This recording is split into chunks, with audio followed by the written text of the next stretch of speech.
Ditmal noch ein klein Bett von was mit einem verleibten Paar Fuß nur ihre Kaas passiert in unsere Kinder- und Jugendjahren.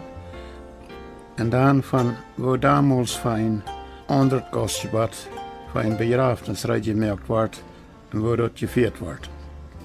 De Brut weer al op ihrem Verlafnis en ook durch de ganze Brutlieds weg, immer ver ihren Brigam en eruit gegaan. Aber ditmal, als zij en ihr Mann en ihre Ehe bestätigt worden wären, als Ehebund geschloten worden wäre, en zij als junge Ehelied uit de Kirche uitgingen, nu ging junge Mann voorop uit en zij ging als junge Frau hingen aan. Diese Tradition, dat dit zo passieren moest, dat wir symbolisch, sinnbildlich dafür, dat de man dat Haupt zijn soll in ihrem Eheleben en in ihrem nieuwen Heim, wo sie als junges Ehepaar taub gründen würden. En dit weer dan dat een van twee zeer ereignisvolle en meestens zeer wertvolle werken voor dat jonge paar.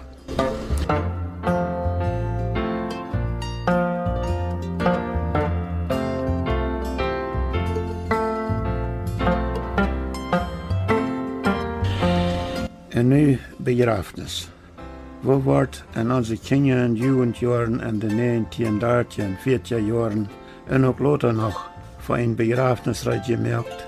En wo wordt het begrafenis gevierd in einem mennonitischen Dorp in Chihuahua, Mexico?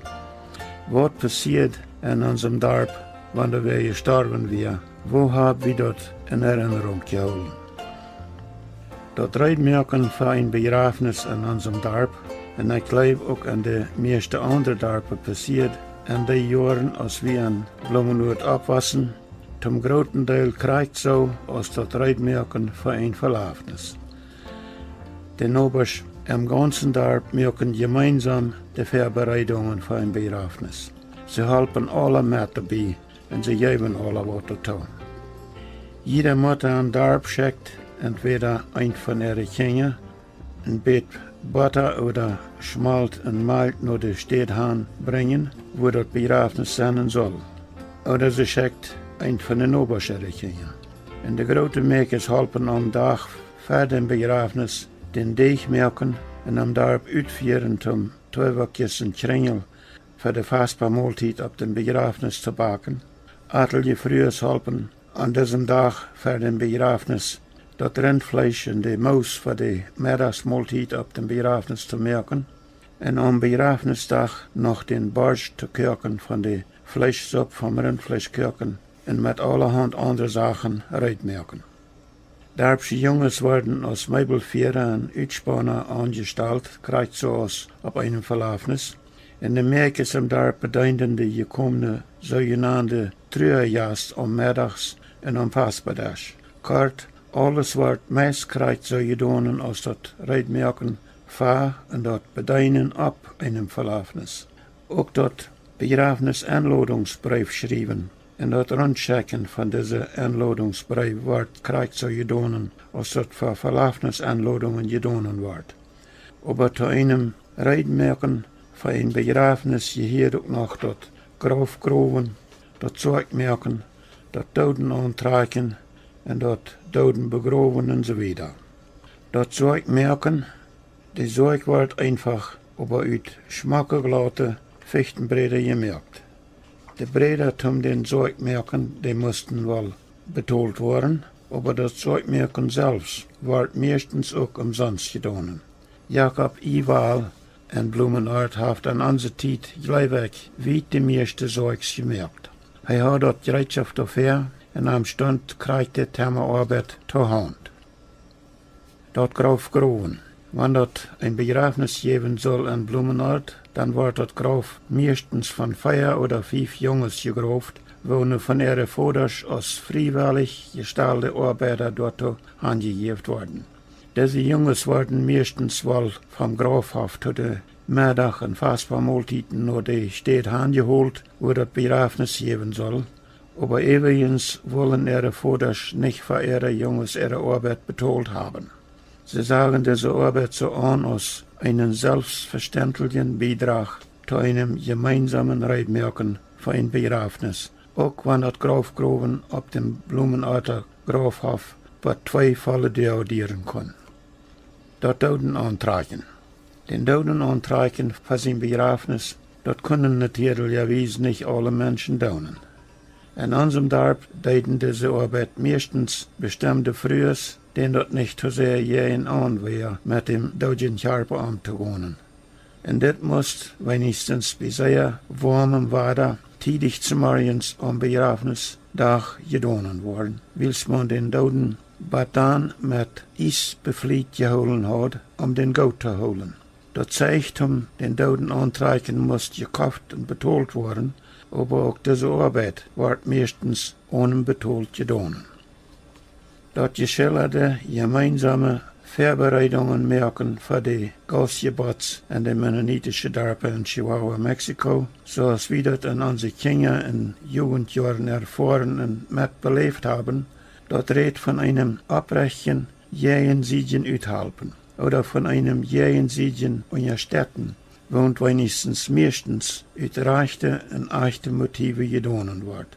Und dort wir jedermal ein sehr lehrreiches Unternehmen und eine gute Erfahrung für Jung und Alt. Dort helpt die Dorpsbewohner, dass sie alle enger verbunden fühlen können. Kriegt en wo weit so ein traditionell gemeinsames Reitmerken in den Mutterkolonien und auf andere mennonitische Siedlungen in Chihuahua, Mexiko noch beibehalten worden ist, das kann ich nicht mit Bestimmtheit sagen. Aber man sagt mir, dass so ein Reitmerken zu den Verlafnissen und Begrafnissen dort wenigstens in einigen Dorpen noch immer mehr oder weniger den traditionellen Weg gedonen wird. Aber man sagt mir auch, dass manche von diesen Sachen in den meisten Dorpen nu doch all sehr geändert haben. Und auch, dass es mit den Verlafnissen aufholen dort all viel anders geworden ist, als das in unserer Zeit war. Die Verlafnis- und Begrafnisjagd kennen mit ihrer modernen Fortjahr in Chihuahua von der von meist irgendwo in sehr kurzer Zeit zu den Gastgebets kommen. Und meistens waren wenigstens die Verlafnisse dort nu an einem Novaspa geholen. Die Jagd braucht nicht mehr Mittag- und Ovenkostmahlzeiten gegeben worden. Und wenn ein sogenanntes Gastgebet, Verlafnis oder Begrafnis hier und da mal so anberühmt wird, dass er ein Faspa geben soll, dann lässt man in viele Dorpen all die Zweibackjes und die Kringel dort von wem backen, wer sich dort für Betonung annehmen lässt. Die Jugend ihrer Ovenverlafnisse, so sagt man mir, die hilft das überhaupt nicht mehr. Und das ist vielleicht gut. Dass in unsere Kinder- und Jugendjahren immer Uitspanner sein mussten, ob die Gastgebets, dort weit die jüngere Generation ab so eine Siedlungen, wo nu all so lang keine 40 Jahre gebraucht worden sind, vielleicht überhaupt all nicht mehr. Und dort Möbelvierer sind für die Gastgebets, dort hat in den meisten Dorpen in Chihuahua auch all sehr geändert. Die Möbelvierer brauchen meistens nicht mehr von Nober zu Nober fahren und die Möbeln abholen. Dann in viele Dorpen haben die Dorpsbewohner sich, auf die Gastgebetsbrücken, lange Bänken und Deschen gemerkt oder merken geloten, sodass die Lied nicht mehr ihre Steiler, Bänken und Deschen aus ihrem Heim zu den Gastgebets handgeben brücken. Und wo Dorpen noch nicht so eine Einrichtung gemerkt haben, da fahren die Lied sich, wenn dort zu einem Gastgebet bei ankommt, diese in ihrem Noberdorp liegen. Nachdem wird man von der in mennonitische Heime in der Cuauhtémoc-Gegend in Chihuahua an Möbeln sitzt, dann hilft das bei sehr vielen Familien überhaupt nicht mehr die einfache, lange Bänken, so als wir die da in unseren Kinder- und Jugendjahren hatten. Wir haben viel von unseren traditionellen Gastgebets geredet und vielleicht fragt von Jüne wer, was meint das Wort Gastgebet? Mir früher kurz wer, was das Wort eigentlich bedeutet. Und das Folgende ist eine Definierung von unserem Wort Gastgebet.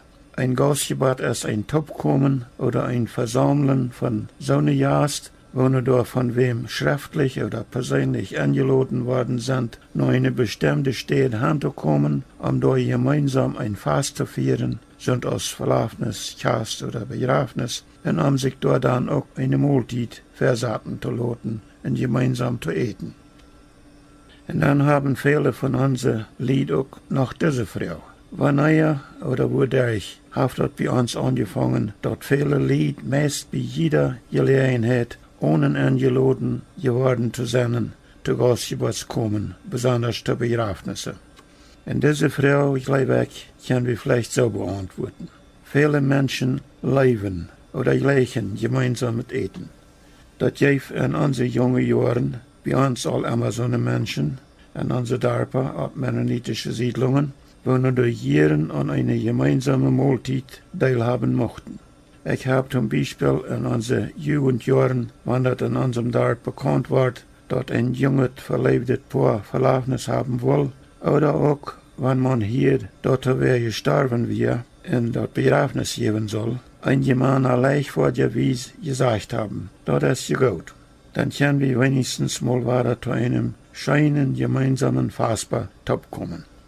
Und wenn wenigstens in Kanada, von der auch viele Lied meist irgendwo zu Begrafnissen kommen, dann glaube ich erst, dass hier dadurch so geworden, dass der Begrafnisjast oder der Trauerjast, so was unsere Eltern die damals nannten, hier auch lang nicht mehr schriftlich zu einem Begrafnis oder Gastgeburt eingeladen worden sind.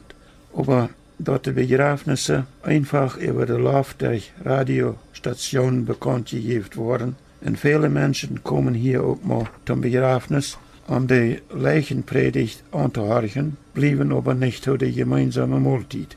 Aber willst wir auch von der noch so eine Menschen haben, die da hier zu einer gemeinsamen Mahlzeit kommen, fehlen die scheinbar, dort, wenn über die Luftwahlen ein Begrafnis bekannt gegeben worden ist, dass alle Mann auch willkommen ist, zu dem gemeinsamen Mahl dort zu bleiben.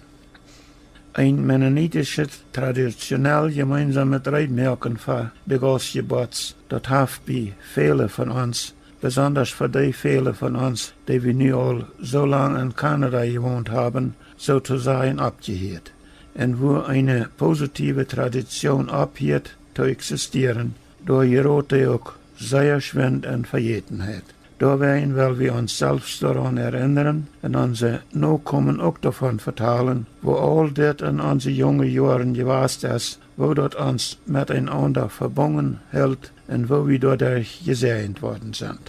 Aber das mennonitische, traditionell gemeinsame Gastgeburt feiern, das haben wir, wo immer wir in Nord-, Mittel- und Südamerika wohnen, und auch wenn wir all von sehr viel verschiedenen Gemeinden ein Port geworden sind, noch mehr oder weniger so beibehalten, als wir dort von jung an gekannt oder gelehrt haben. Und dort ist, so ich das sei, auch ein wundervolles und sehr angenehmes Ding. Das halt dazu, dass wir miteinander verbunden fühlen können, auch wenn wir nicht alle zu derselben Gemeinden gehören. Was passiert selbst noch in einem Dorf in Chihuahua, als wir da in den 1930er und 1940er Jahren abwassen? Wo wird da in unserer Zeit die Formarbeit getan? Wo wird da am Hof der Abend angebracht und so weiter?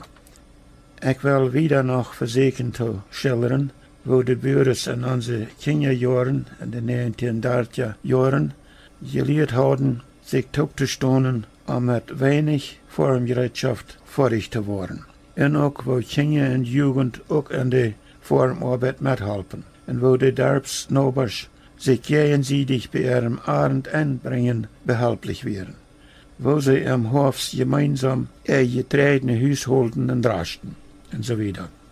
Wo die Bürgers damals ein sogenanntes Company-Draschen planten, wo sie dort durchführten und dann, wenn das Draschen fertig war, die ganze Arbeit so verrechnen, dass jeder Bürger zu seinem Reich kommen kann, wenn auch lang nicht alle Bürger gleich viel getretene Hüs zu holen und zu draschen gehabt hatten und so weiter. In den 1930er Jahren wird dort Formgerätschaft bei den meisten mennonitischen Kolonisten in Chihuahua, Mexiko noch sehr knapp. Manchmal den 2 oder 3 Bürger taub, so eine Gerätschaft aus einem Perzploch, einen Kultivator, eine Sämaschine oder Drill, einen einreihigen Kornplanter oder eine 5-gelängliche Erde. Und wenn dann im Lot Juni oder manchmal auch mal erst im Juli der Regentit anfängt und das Getreide säen sehr schwind gehen soll, dann mussten besonders die Sämaschinen, die Drills, beständig beim Fahren geholt worden. Ich erinnere mich zum Beispiel daran, dass wir mit Peter Bergens und Franz Enzentop eine 10 oder 12 scheue Sämaschinen oder Drill hatten. Und dann, wenn das endlich gereint hat, dann wird diese Drill sehr beständig beim Fahren geholt. Dann wird, zoals wir das nannten, mit Ungespann von tidig bis lot sehr geniet gesät. Wenn ein Bauer sein Feuer gespannt Pied 3 oder 4 Stunden sehr bosig die Drill getrocken hatten, dann stand der andere Bauer mit seinen Gespann all ab ein Fleckerei und während 2 Männer bosig die Pied amspanden, schert einer oder 2 andere Jungs den Drillkosten schwindvoll so getreid und binnen wenige Minuten vor der Drill war geniet wieder. Und so war dort, wenn dort nicht manchrein von Felsonnenabgang, was zu abends so lang als man sein kann gedonen. Ähnlich so war auch dort andere Gerätschaft, besonders durch die sogenannte Sodeltiet beim Fahren geholt. Vielleicht soll die Sodeltiet rechtmäßig die Utsoot-Tiet gehalten haben. Aber hier muss wir für das mal weiter aufbrechen. Nächstes Mal noch mehr von wo die Formarbeit en onze Kinder und Jugendjahren in einem Dorf in Chihuahua gedonen wird und wo auch Kinder und Jugend natürlicherweise dabei mithelfen. But nächstes Mal.